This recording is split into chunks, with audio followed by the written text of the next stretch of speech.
Hello hi எல்லாருக்கும் எப்படி இருக்கீங்க? ஸோ இந்த வீடியோவில் நம்ம என்ன பார்க்க போகிறோன்னா கிரிட்டிக்கல் ரீசனிங் பற்றி தான் பார்க்க போகிறோம். நிறைய பேர் இதை பற்றி கமெண்ட் செக்ஷன்லேயும் வீடியோ போடுங்கன்னு சொல்லியிருந்தாங்க. அண்ட் ஒரு போல் கண்டக்ட் பண்ணதுலேயே வந்து நிறைய பேர் வந்து வீடியோ போடுங்கன்னு சொல்லியிருந்தாங்க. ஸோ அதை பற்றி தான் இப்போ இந்த கிரிட்டிக்கல் ரீசனிங் வந்து எந்த எக்ஸாமில் வரும்னு பார்த்தீங்கன்னா மெயின்ஸ் எக்ஸாமில் தான் வரும். ப்ரிலிம்ஸில் கேட்குறது ரொம்ப ரேராக தான் கேட்பாங்க. வரக்கூடிய SBI PO mains and IBPS PO மெயின்ஸ்க்கு நீங்கள் இப்போ ப்ராக்டிஸ் பண்ணும்போதே இதையும் நீங்கள் ப்ராக்டிஸ் பண்ணிங்கன்னா எக்ஸாமுக்கு வந்து உங்களுக்கு ரொம்ப ஹெல்ப்ஃபுல்லாக இருக்கும். இப்போ ப்ரிலிம்ஸை பொறுத்த வரைக்கும் கான்ஸ் மேக்ஸ் ரீசனிங் 3 செக்ஷன் இருக்குங்கிறப்ப ஏதாவது ஒன்று டஃப்பாக இருக்கும், ஒன்று மாடரேட்டாக இருக்கும், ஒன்று ஈஸியாக இருக்கும். பட் மெயின்ஸில் வந்து நம்ம அந்த மாதிரி எக்ஸ்பெக்ட் பண்ண முடியாது. கண்டிப்பாக வந்து டஃப்பாக தான் இருக்கும் எல்லாமே. ரீசனிங் வந்து பசில் எல்லாமே வந்து கொஞ்சம் சால்வ் பண்ண முடியாதுன்னு சொல்ல முடியாது, கொஞ்சம் ட்ரிக்கியாக டைம் டேக்கனாக தான் இருக்கும். அப்போ நமக்கு வந்து ஹெல்ப் பண்ணக்கூடிய ஒரு பார்ட் என்னென்னா கிரிட்டிக்கல் ரீசனிங். ஸோ இதுக்கு வந்து நம்ம ப்ராக்டிஸ் பண்ணோன்னா நம்ம பசிலில் டைம் ஸ்பெண்ட் பண்ணி ஸ்கோர் பண்ணக்கூடிய டைம் ஸ்பெண்ட் பண்ணி வாங்கக்கூடிய மார்க்கை நம்ம இந்த கிரிட்டிக்கல் ரீசனிங்கில் வந்து நம்ம ஸ்கோர் பண்ணலாம், கரெக்டாக நம்ம ப்ராக்டிஸ் பண்ணோன்னா. ஸோ இந்த கிரிட்டிக்கல் ரீசனிங் வந்து நமக்கு சால்வ் பண்ணுறதுக்கு முக்கியமாக அதில் என்னென்ன டைப்ஸ் இருக்குதுன்னு பார்த்துக்கலாம்.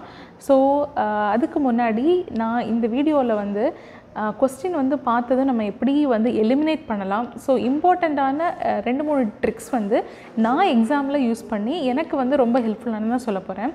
எனக்கு ஐபிபிஎஸ் பிஓ ரீசனிங்கில் 20+ மார்க்ஸ் கிடச்சிது. ஸோ அதுக்கு கிரிட்டிக்கல் ரீசனிங்கும் எனக்கு ஒரு இம்பார்ட்டண்ட்டான ஒரு ரோல் ப்ளே பண்ணுச்சுன்னு தான் நான் சொல்லுவேன். ஸோ இதில் நான் எப்படி ப்ராக்டிஸ் பண்ணேன், நான் எந்த மாதிரியான ட்ரிக்ஸ் யூஸ் பண்ணேன் அப்படிங்கிறதான் சொல்ல போகிறேன். ஃபஸ்ட்டு பார்த்தீங்கன்னா கொஸ்டினை வந்து அண்டர்ஸ்டாண்ட் பண்ணிக்கணும்.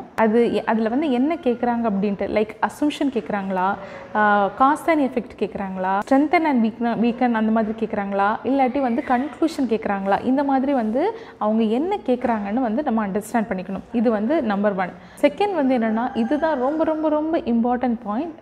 உங்களோட ஓன் நாலேஜை வந்து நீங்கள் அதை யூஸ் பண்ணாதீங்க.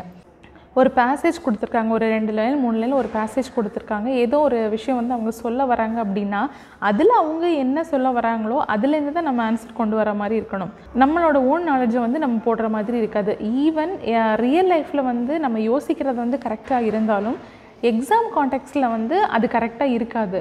ஸோ அவங்க அங்கே என்ன சொல்ல வராங்களோ அந்த இதுலேருந்து தான் நம்ம யோசிக்கணுமே தவிர நமக்கு தெரிஞ்ச நாலேஜை வந்து நான் இங்கே அப்ளை பண்ணக்கூடாது. அவன் எப்படி அதை பண்ணுவான், இது எப்படி இது நடக்கும், இப்படி இல்லை வரும், அந்த மாதிரி வந்து நம்மளோட தாட்ஸை கொஸ்டின்குள்ளே கொண்டு வரக்கூடாது. நெக்ஸ்ட்டு வந்து பார்த்திங்கன்னா ரொம்ப எக்ஸ்ட்ரீமாக இருக்கக்கூடிய சில வேர்ட்ஸ் இருக்கும், அது எல்லாமே வந்து நம்ம எலிமினேட் பண்ணிடலாம். லைக் இப்போது ஒரு இந்த கிரிட்டிக்கல் ரீசனிங் பார்த்திங்கன்னா எப்பயுமே வந்து ஒரு நியூட்ரலாகவும் ஒரு மைல்டான ஒரு ஆன்சர்ஸாக தான் இருக்கும். ஸ்ட்ரைட்டாக கட் அண்ட் ரைட்டாக எடுத்த உடனே வந்து no it is not wrong, always, never, must, இந்த மாதிரி ஒரு சென்டென்ஸை வந்து ஸ்ட்ராங்காக அப்போஸ் பண்ணுறது மாதிரியான வேர்ட்ஸ் வந்து அந்த இதில் வந்து இருக்கக்கூடாது.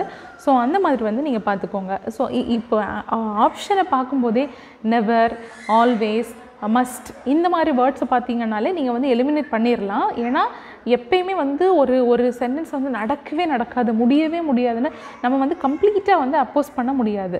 ஸோ நீங்கள் அந்த மாதிரி ஆப்ஷன் பார்த்து வந்து நீங்கள் எலிமினேட் பண்ணிடலாம். நெக்ஸ்ட்டு வந்து சும்மா வந்து ரீடிங் காம்ப்ரிஹென்ஷன் மட்டும் படிச்சுட்டு இருந்தாலோ ப்ராக்டிஸ் பண்ணாலோ கிரிட்டிக்கல் ரீசனிங் வந்து நமக்கு இம்ப்ரூவ் பண்ண முடியாது.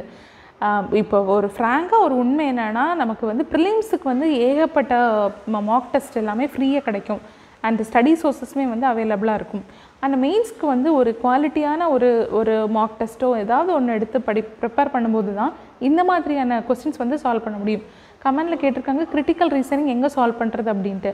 ஸோ இப்போ வந்து லைக் அடா, ஆலிபோர்ட், ப்ராக்டிஸ் மார்க், கைட்லி இந்த மாதிரியான ஸ்டாண்டர்ட் பிளாட்ஃபார்ம்ஸை வந்து நீங்கள் பாருங்கள். அண்ட் மார்க் டெஸ்ட் வந்து நீங்கள் மெயின்ஸ் மார்க் டெஸ்ட் போடும்போது அதிலே இருக்கும். ஃபஸ்ட்டு 1 or 2 டைம்ஸ் வந்து நிறைய எல்லா கொஷினுமே வந்து தப்பான கூட பரவாயில்ல, பட் வந்து நீங்கள் ப்ராக்டிஸ் பண்ணுங்கள். மெயின்ஸ் லெவலில் சும்மா வந்து ஒரு சிலாஜிஸை மாதிரி 2 லைனில் வந்து ரீசனிங் கேட்க மாட்டாங்க, கிரிட்டிக்கல் ரீசனிங் இருக்காது. கொஞ்சம் லென்த்தியாக இருந்தால் கூட அதை பயப்படாதீங்க. பட் ஏன்னா நமக்கு பார்க்க பெருசாக இருக்கும், பட் ரீட் பண்ணி பார்க்கும்போது நான் சொன்ன மாதிரி ஒரு எலிமினேஷன் மெத்தடில், ஏன்னா ஒரு சென்டென்ஸ் கொடுத்துருப்பாங்க, 4-5 ஆப்ஷன்ஸ் இருக்கும் அப்படின்னா கண்டிப்பாக அதில் 3 ஆப்ஷன் வந்து நம்ம பார்த்ததுமே எலிமினேட் பண்ணுற மாதிரி தான் இருக்கும் அந்த கீவேர்ட்ஸை வச்சுட்டு. சம்டைம்ஸ் ரீட் பண்ணி பார்க்கும்போது அந்த கொடுத்துருக்கிறதுக்கும் இந்த சென்டென்ஸ்க்கும் வந்து சுத்தமாக மேட்ச் ஆகாத மாதிரி இருக்கும். அவங்க கேட்டிருக்கிறது வந்து காஸ் ஆர் எஃபெக்ட்னு கேட்டிருப்பாங்க, இங்கே வந்து அசம்ஷனோ இன்ஃபரன்ஸ் அந்த மாதிரி தான் இருக்கும். ஸோ நம்ம வந்து அதை ஈஸியாக நம்ம ரிஜெக்ட் பண்ணிடலாம் அந்த ஆன்சர்ஸை. ஸோ நமக்கு கன்ஃபியூஷனாக அந்த ஏஆர்பி அந்த மாதிரி தான் இருக்கும். அதை வந்து நம்ம ப்ராக்டிஸ் பண்ணி நம்ம இம்ப்ரூவ் பண்ணிக்கலாம், அவ்வளோதான். ஸோ ஐ திங்க் இந்த வீடியோ வந்து உங்களுக்கு யூஸ்ஃபுல்லாக இருக்கும்னு நினைக்கிறேன். நான் முடிஞ்ச அளவுக்கு புரிகிற மாதிரி சொல்லியிருப்பேன்னு நினைக்கிறேன். இந்த வீடியோ பிடிச்சிருந்ததுன்னா லைக் பண்ணுங்கள். உங்கள் ஃப்ரெண்ட்ஸ்க்கு பேங்க் எக்ஸாம் ப்ரிப்பேர் பண்ணுற ஃப்ரெண்ட்ஸ்க்கு எல்லாமே ஷேர் பண்ணுங்கள். சப்ஸ்கிரைப் பண்ணாதவங்க சப்ஸ்கிரைப் பண்ணுங்கள். அண்ட் நெக்ஸ்ட்டு என்ன வீடியோ போடணும்னு கமெண்ட் பண்ணுங்கள். உங்கள் சப்போர்ட்டுக்கு பெரிய தேங்க்ஸ் ஃபார் வாட்சிங். டாடா பாய்.